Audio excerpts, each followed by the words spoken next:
I don't know, are there many other Lucas in this room? It's not a very common name. And mine was added later, so really that's why I occasionally use two first names in order to be made it clear who I am. Anyhow, I'd like to give you some ideas of human evolution, and it will be a short summary of a lot of time. Humans are, of course, belong to what are called, to those of you who know some biology, are called primates. That includes essentially a lot of animals like us, but with hair, and the nearest to us are chimpanzees, and the separation from chimpanzees is believed to have occurred around 13,000 more or less years ago, and but it's quite clear that we are more definitely much younger, and our origin is usually set in Africa. Now, it's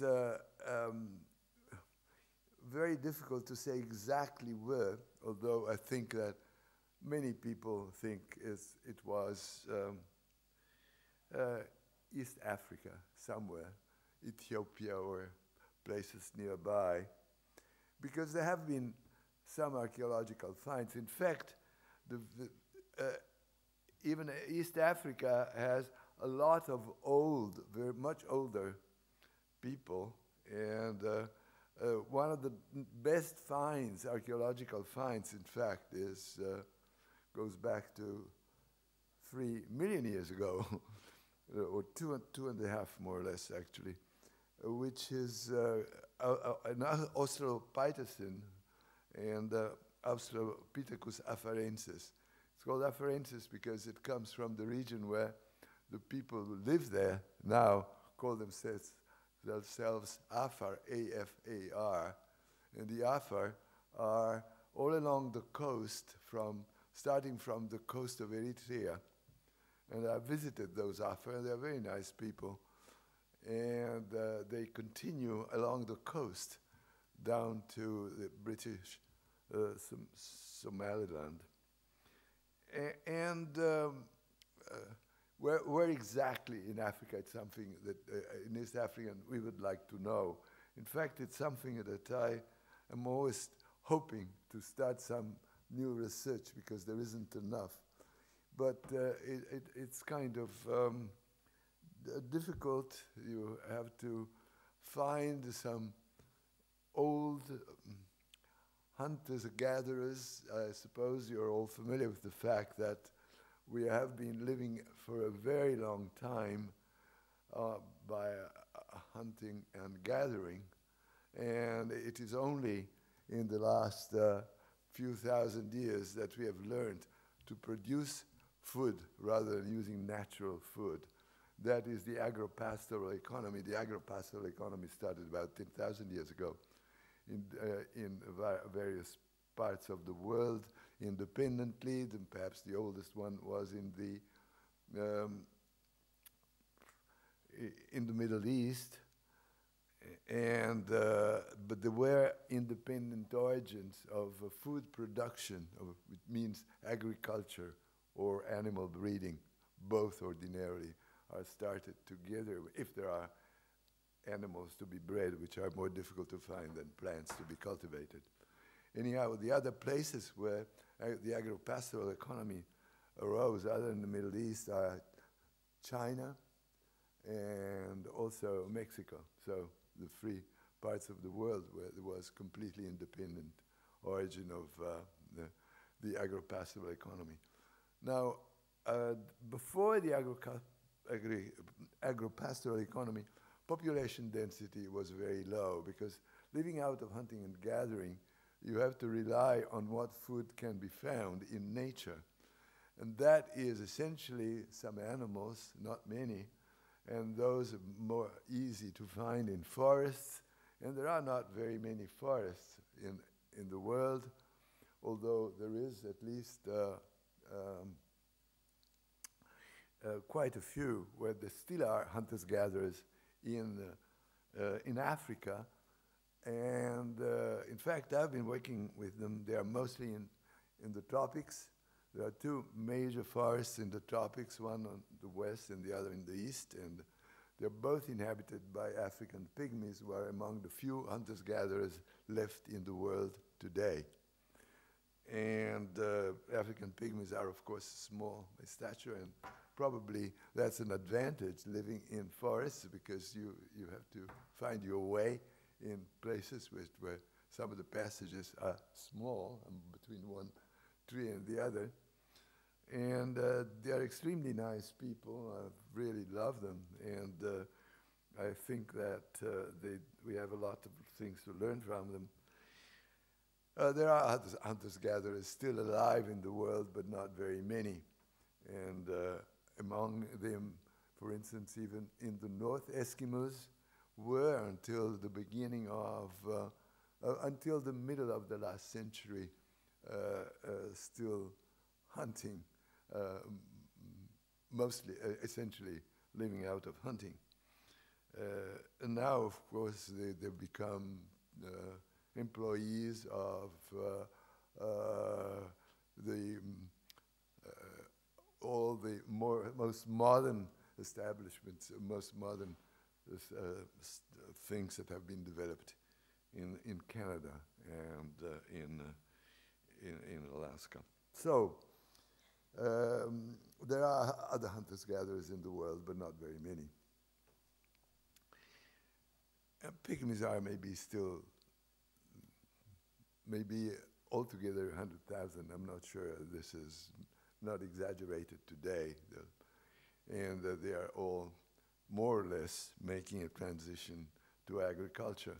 As soon as the forest disappears, there's nothing else they can do, because there are no more animals to hunt and no fruit to collect.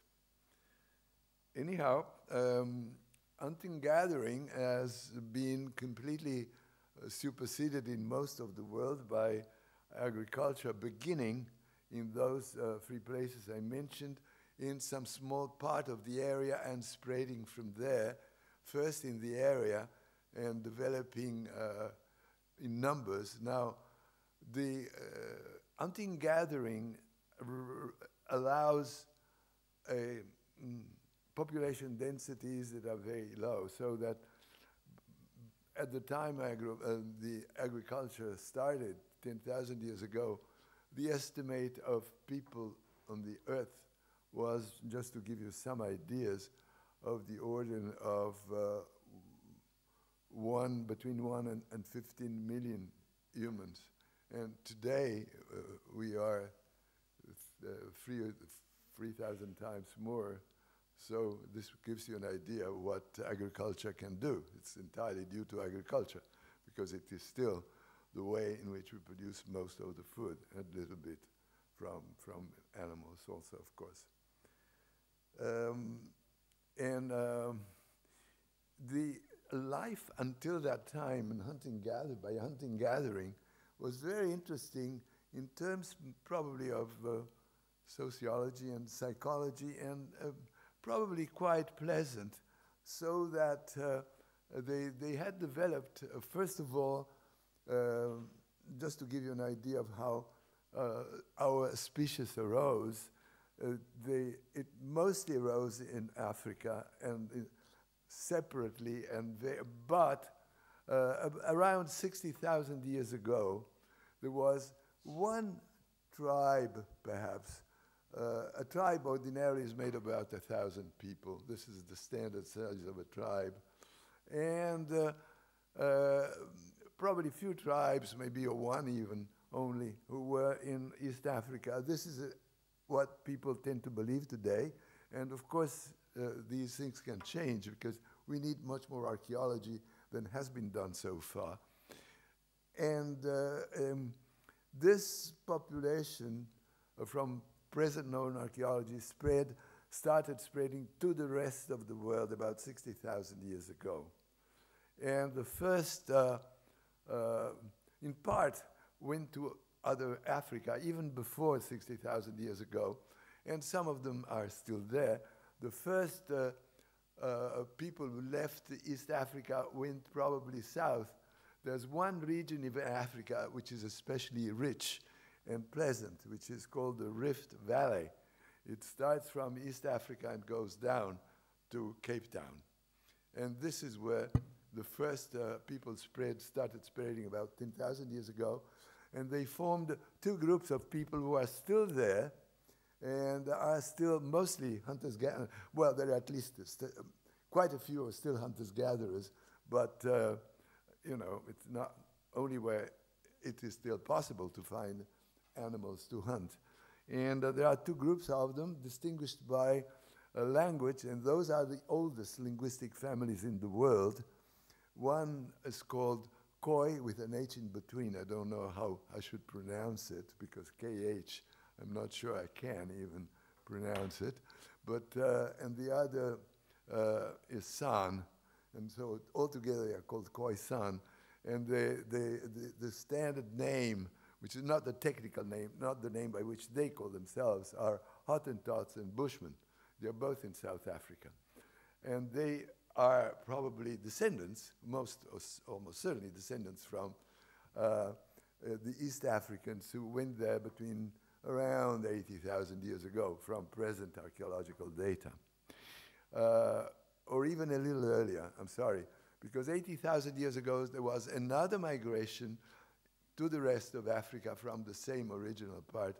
And those were people who went to the forest, or the tropical forests, and their descendants are the pygmies, the African pygmies, who live still in the two forests that are left.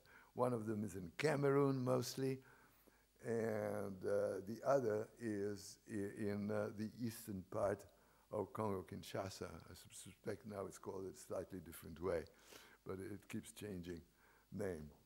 And in those two areas, there are the biggest tropical forests in the world, more or less, and in Africa. And those are the only places where you still find some African pygmies hunting there, but also becoming slowly farmers. Well, the peopling of the forest may have been between 80 and 70,000 years ago, depending on some of the archaeological dates that we have today. But 60,000 is a key date in which there was the first migration out of Africa, and that was from the people of the Afar, the region of the Afar that is from Somalia, or perhaps, or maybe even Eritrea. And the first migration was on the southern coast of Libya. I'm so sorry, southern coast of Asia. But some of it was towards the north, the Middle East, and the Caucasus, and through the Caucasus to Europe, and also to the Mediterranean, and so on. So the peopling started from of the world started about 60,000 years ago, and the furthest place, which was in southern Chile, was reached about 13,500 years ago. And that means that in about 50,000 years, those 25,000 kilometers that are estimated going through the Bering Strait, which was the passage in order to go to Chile, there was no other way. The islands of the Pacific were occupied much later when better navigations were developed in 3,000 or 4,000 years ago. That's when the Pacific Islands were occupied. So in order to reach America, people had to go from Asia through the Bering Strait. And this migration between 60,000 years ago and 12,000 years ago was made essentially by tribes of hunters-gatherers who must have had a standard method of migration, which is, we can only guess. But a tribe is a fairly compact social group, made compact by the fact that they speak the same language. They are a linguistic unit, and they live in an area which, you know, if you want to know roughly how much that would be a large, maybe like Lombardy or Piedmont. This is what a hunting tribe would inhabit. And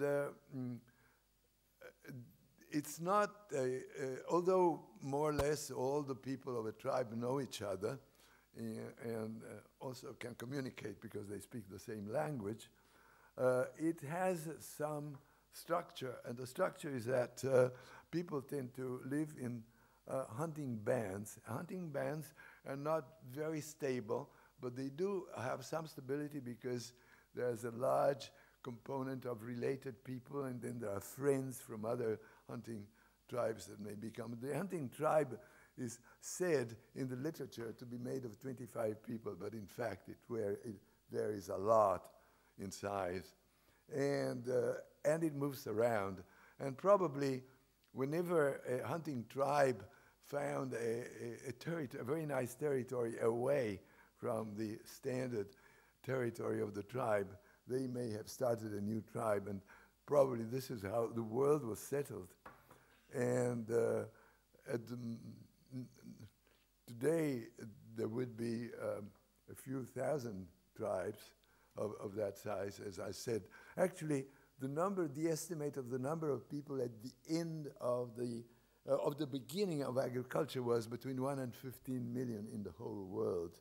And so, you know, it was something, a multiplication of a little more than 1,000, a few thousand from the very beginning, if it really is true that there was a single tribe. Oops, I'm sorry.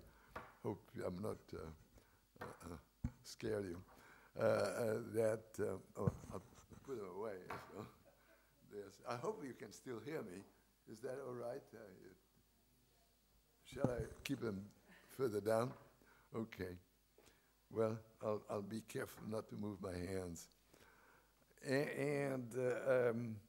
So this is how the world was occupied. And then the development of agriculture happening in those areas of the Middle East, and I'll repeat this, in Mexico and in China, essentially. There were other small independent origins of agriculture, like New Guinea, for instance, developed fairly early agriculture. Australia, which is very close, never developed agriculture until the English went there at the end of the 18th century, and they brought agriculture there, but they found 500,000 of Aborigines, Australian Aborigines, who were still hunter-gatherers, and sort of remained hunter-gatherers, almost even now. At least there are hunters-gatherers who are helped by the government, in the sense that nobody can, other than they, can live in the very northern part, which is still a forest in the northern part of Australia. The rest of the Aborigines are, you know, trying to have some job in the rest of the country, and often live in reservations and so on. Well, so this has been the peopling of the world. I better take a look at, I still have some more time.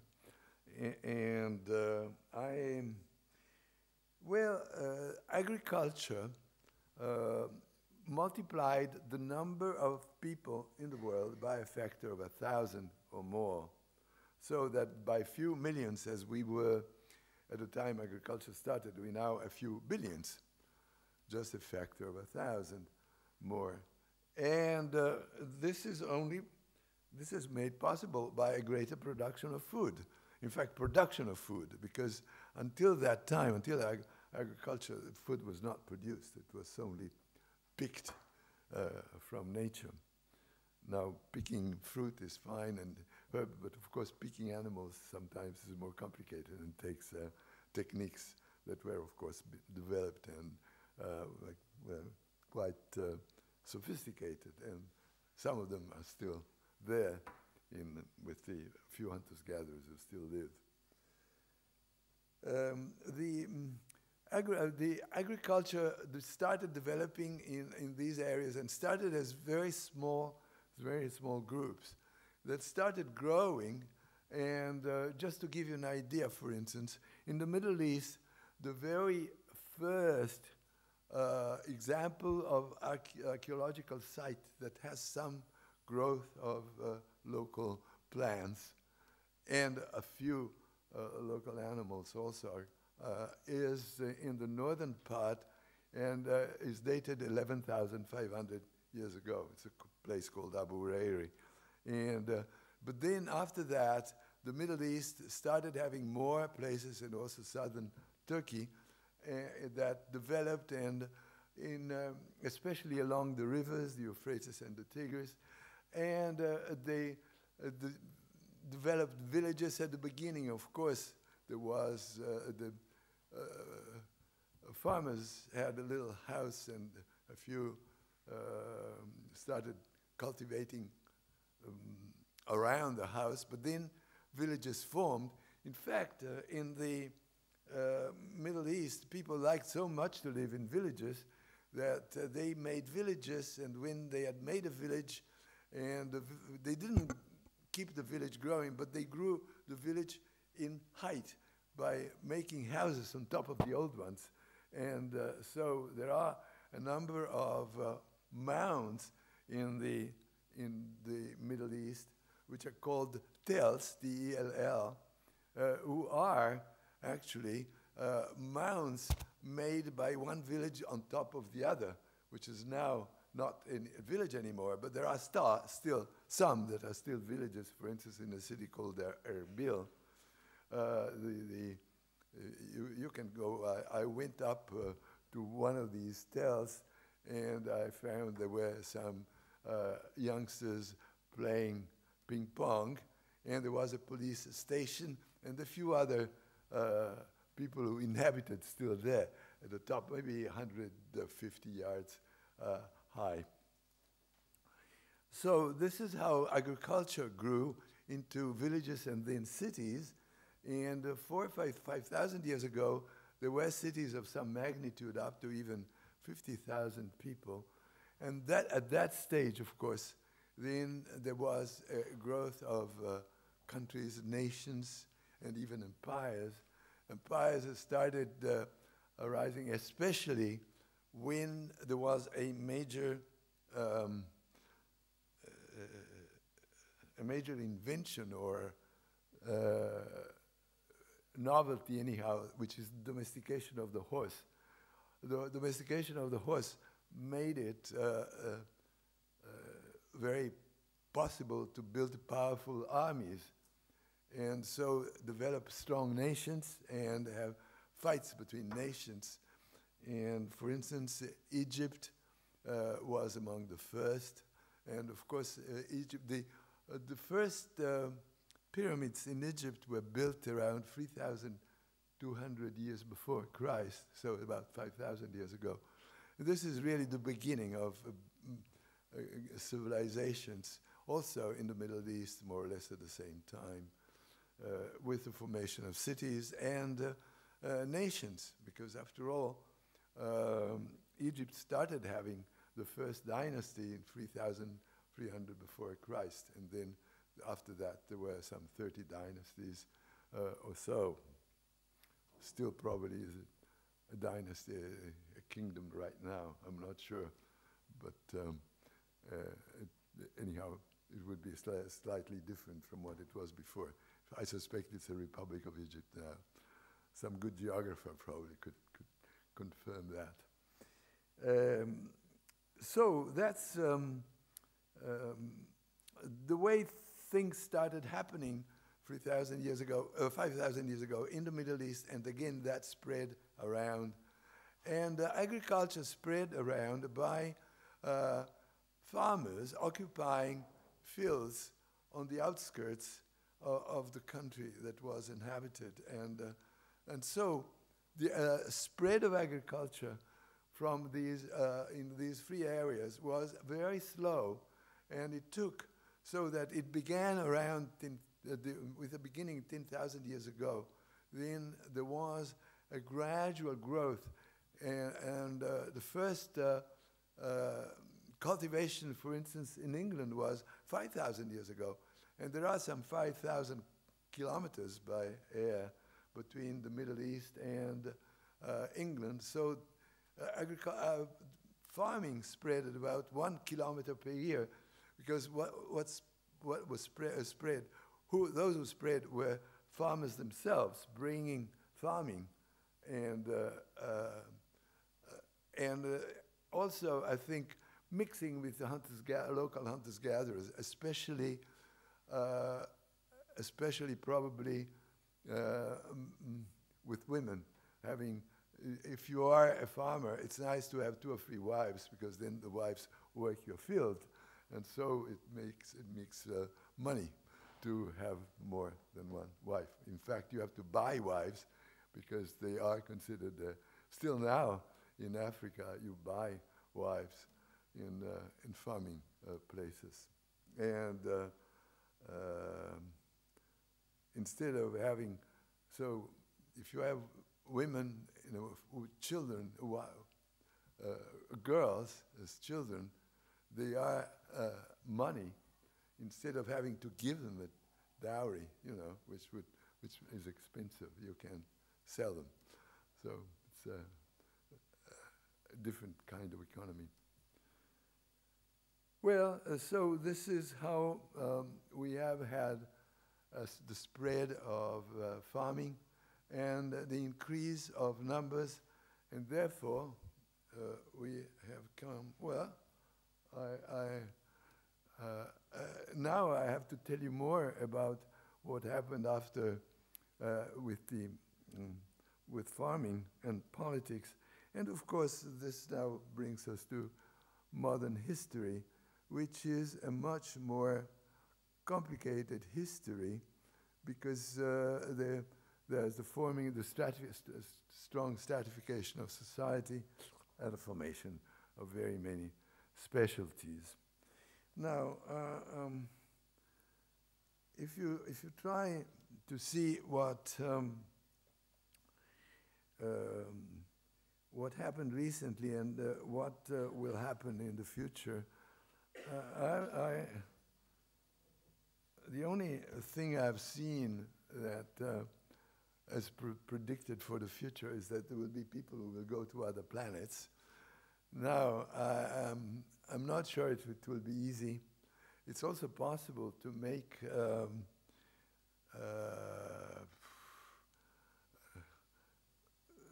to develop